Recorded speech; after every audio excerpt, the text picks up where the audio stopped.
Listen, bitch, are you still waiting to feel confident before you make that move? Here is something that nobody really wants to hear. Confidence doesn't show up at your door with a tracking number. Okay. It doesn't arrive before the hard conversation or the career change. Okay. Or the boundary that you need to set. Courage does the thing first when it's messy, uncertain, and your hands are shaking. And confidence, that bit shows up later after you've already done the thing scared. So, in this episode, I want to burn down the myth that you need to feel ready and let's replace it with something that is actually useful, and that would be the willingness to act anyway. Hi, you guys. Thank you for your patience yesterday. And the day before, I've had a lot of internet trouble, but we had a crazy storm, and it's really the wind, I think, in my tiny little town. But we're here. Recording's going great so far. This is my second episode of the day. So yeah, welcome to Listen Bitch Podcast. I am Brandon Lynette, and I am here because I believe you were made for more than playing small, for more than waiting for permission, and definitely more than letting that fear write your story. So this isn't about motivation that fades by Tuesday. This is about stepping fully into the potential that God placed inside you.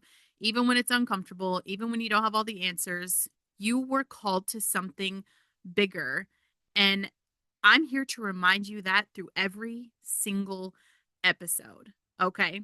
So, quick shout out to the thing that's been an absolute game changer for me, and you can find it in my show notes. I take a product that completely eliminates food noise. Okay. The constant mental chatter about like what to eat, when to eat, whether you should be eating. It's freed up so much mental space to actually focus on what matters. So, yeah, I'm excited about that. You can find it in the show notes. And also, if you are a brand that aligns with helping people show up fully in their lives, whether that's health or mindset or just making the hard stuff easier, let's talk because I'm looking for sponsors who actually give a damn about this community stepping into their potential. And I'm very excited today. I'm going to talk about one of my coaching clients. I just brought my business back after I burned it to the ground, and I brought you guys through that. So if you're new here, it was a whole process. You're going to have to binge watch some old shows. But I gave away 3 coaching spots. I just wanted to get some, I guess I'll be honest, probably evidence for myself, and then just some great feedback. So, in exchange for working with me, I just wanted testimonies, right? Just, I guess from do I still have it? Okay. And so I worked with Sarah, and the first thing I told her, is that yes, absolutely, this isn't going to cost you a dime, but if you don't apply what we're actually going to do, I will Venmo you for $300. I've done this four times where I've threatened several people that if I spend my time working with you and you don't do the thing, I'm going to charge you money. And I meant it. I would Venmo them for the rest of their lives until they paid me for my time. But let me tell you this, okay? Because I just wrapped up with Sarah.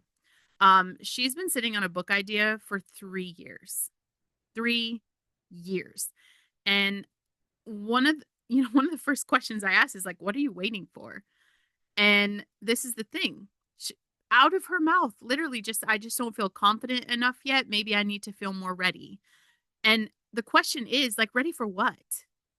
Ready for what exactly? Like, ready to have all the answers, ready to be a perfect writer, ready to never doubt yourself again. Because if that's what she was waiting for, like, she's going to die with the book in her head, literally. And her message is something that could change someone's life, you guys. Like, it is so powerful. I mean, I cried with her story. It's incredible. It's moving. It's going to help so many people. And that shit would die with her. So we worked together. It took us about 2 weeks. She had an outline, and it's not a perfect outline. And it's not I'm so confident in this outline. It was just an outline. And now, you guys, like, she's writing the chapters. And I love it because it's messy and it's imperfect. And you can tell she's just like, I don't know if this is any good chapters, but they exist. She is doing it. They are real. They're on paper. And let me tell you what started showing up. And I've really seen it in the last couple of sessions is that she's getting that confidence. Like, it's blowing my mind. It's beautiful. And it's not before. It didn't happen before. It happened after. And I think that's the lie that we've all bought into. That confidence is supposed to arrive first, like some kind of emotional prerequisite you need to unlock before you're allowed to take action. And we treat it like it's a feeling we're supposed to manufacture out of thin air. And then once we have it, then we can do the thing. But that's ass backwards. Okay. And that's not how any of this works. Confidence isn't the starting line, it's the courage. It's the courage. This episode is for you because you know what you're supposed to be doing. You feel it in your bones. Maybe it's starting the business. Oh my God, are you going to start a podcast? You know how many of you bitches are like, I really should start a podcast? Do it. Maybe it's about having the hard conversation with your spouse. Maybe it's finally setting a boundary with your mom or quitting a job that's been killing your soul. Maybe it's stepping into leadership in your community or your church or putting yourself out there in a way that feels terrifying. You know what is terrifying is that God's been whispering it to you for months, maybe even years. But every time you actually think about doing it, your stomach drops, your hands get clammy, your brain is going to flood with every reason why now is not the right time. So, what do? You tell yourself you do it when you feel more confident, when you have more experience, when you figured it all out, when the fear goes away. And so you wait and you research and you plan and you journal and you pray about it. And all of that is good until it becomes the thing you hide behind. Preparation has suddenly become procrastination. That's it. That's all it is. And I want you to be honest with yourself for a second. Like, imagine it's Sunday night and you're lying in bed, you're thinking about the week ahead. That's that email you want to send, the one where you advocate for yourself. Maybe you ask for what you actually want instead of accepting what's handed to you, but you don't send it Monday morning. You tell yourself you're going to draft it later when you have more clarity, but it's Wednesday. Bitch, it's Wednesday and you still haven't sent it. So by Friday, you've convinced yourself it doesn't even matter anymore. Or it's that conversation you keep avoiding, right? Your spouse does that thing again, the dismissive comment, the subtle dig, the pattern you've been ignoring for months because addressing it feels too big or too scary, too likely to end in conflict. So you smile, you let it slide again, and you tell yourself you're choosing peace, but really you're choosing silence because you don't feel comfortable enough to navigate what comes next. Or, I mean, it could be simpler than that. Maybe it's just showing up to the gym. You bought that membership 3 months ago. You have the workout plan saved on your phone, but every single morning you hit snooze and tell yourself you're going to start tomorrow when you feel more motivated, more ready, more like the kind of person who just naturally wants to work out. That person does not exist. And waiting to feel like her is the exact reason you are still stuck. Here's the thing about confidence. It is a result. It is not a requirement. It's what happens after you do the thing scared, after you send the email with shaky hands, after you have the hard conversation, even though your voice is shaky, after you show up to the gym feeling like an imposter and do it anyway. Confidence is the exhale that comes after courage holds its breath and jumps off the fucking cliff. You know how when you're standing at the edge of a diving board for the first time, like my stomach still, bleh, you're staring down at the water and your brain is screaming at you and it's telling you all the ways this could go wrong. You could belly flop. You could look stupid. Everyone's watching and you wait to feel confident before you jump. You're never jumping. But if you just go, if you let your body move before your brain catches up, you hit the water. And yeah, maybe it stings a little, maybe it's not graceful, but you surface, you're alive. And the second time it gets a little easier. The 10th time, you're not even thinking about it. You're having fun.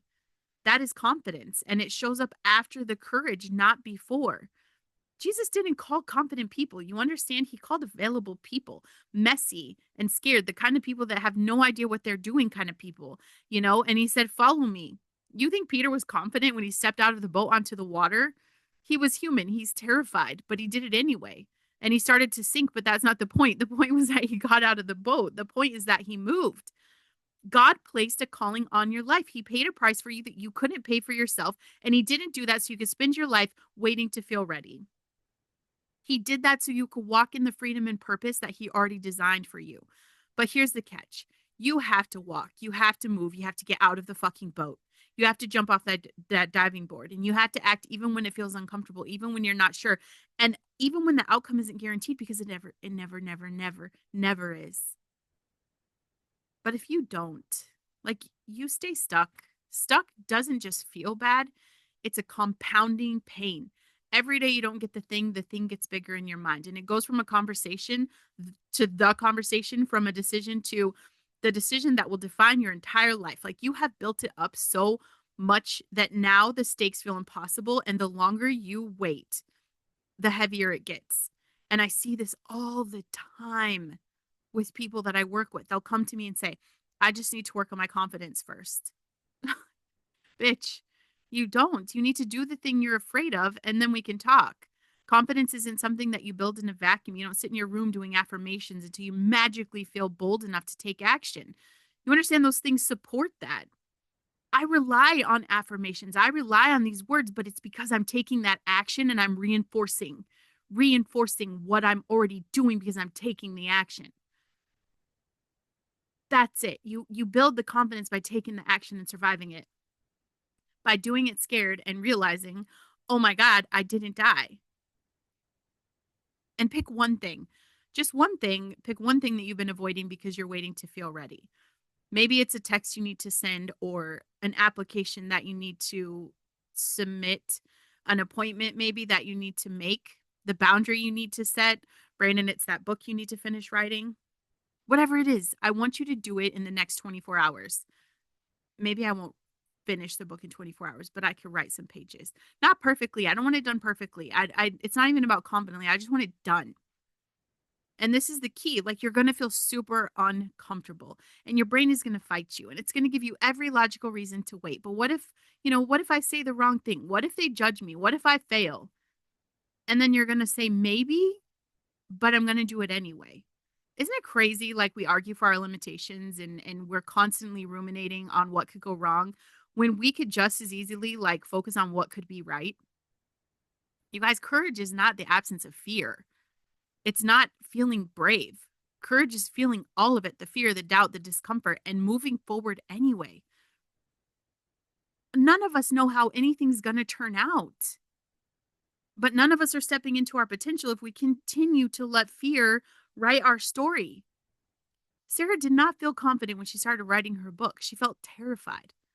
She wrote the outline anyway. And now she's writing the book. And by the time she is done completely, she'll have confidence. Not because it showed up out of nowhere, but because she built it. She earned it, one word at a time. You don't need to feel ready. You just need to go. God made you ready. He's already equipped you. The calling is there. The only question is, are you going to wait for a feeling that might never come, or are you going to trust that he's with you and move? Courage first, confidence follows. This is what I want you to do. First, I know I'm posting kind of late tonight, but if you're catching this on your morning commute, or maybe you're folding laundry, I need you to do me a favor. Head over to YouTube and actually watch today's episode. Okay? I know you're thinking, I'm already listening. What's the difference? Here's the thing, you guys. I'm going to be honest. I'm trying to get monetized over there, which means I need watch time. I need eyeballs. I need you to help me build this thing so I can keep showing up for you every single week. So not only just you, I need you to go to YouTube and share that episode. Share it on your socials, share it with your friends, share it with your enemies. I don't care. Just share, share, share. Put it on in the background. Watch it while you're making dinner. I don't care. Just help a girl out. Consider it your good deed for the day. And you guys, if I'd said something in this episode that resonates with you, if you're sitting there realizing that you've been waiting for a confidence delivery from the delivery service that's never coming, I need you to head to my website, because I have the resources there that are going to help you take the next step, okay? Real tools, tangible shit, things you can actually use today to start moving in the direction that you've been called.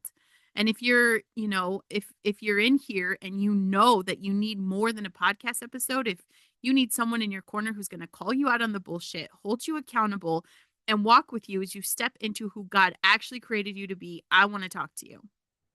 Okay? You're not stuck because you lack potential. You're stuck because you're trying to do it alone. You're stuck because you keep talking yourself out of it. You're stuck because every time you get close to the edge, fear is just too loud and you take a step back. So you need someone who's going to stand there with you and say, no, we're going to jump together. And that's what coaching with me looks like. It's not about me giving you a bunch of steps and sending you on your way. It's about excavating all that calling. It's already placed on your life. We're not creating a calling. We're just going to remove the blocks that are keeping you from walking in it and giving you tools and accountability to actually become the person He created you to be, not someday, now. And if that's you, tired of waiting, tired of planning, tired of living smaller than you were designed for, please go to the website, schedule a free Zoom with me. I don't do pressure. I don't do sales pitch. It's just a conversation about where you are, where you want to be, and whether we're the right fit. I'll be honest, if I can't get you there, okay? You weren't called to spend your life on the sideline. You were called to play, and I want to make sure you do. I love you guys.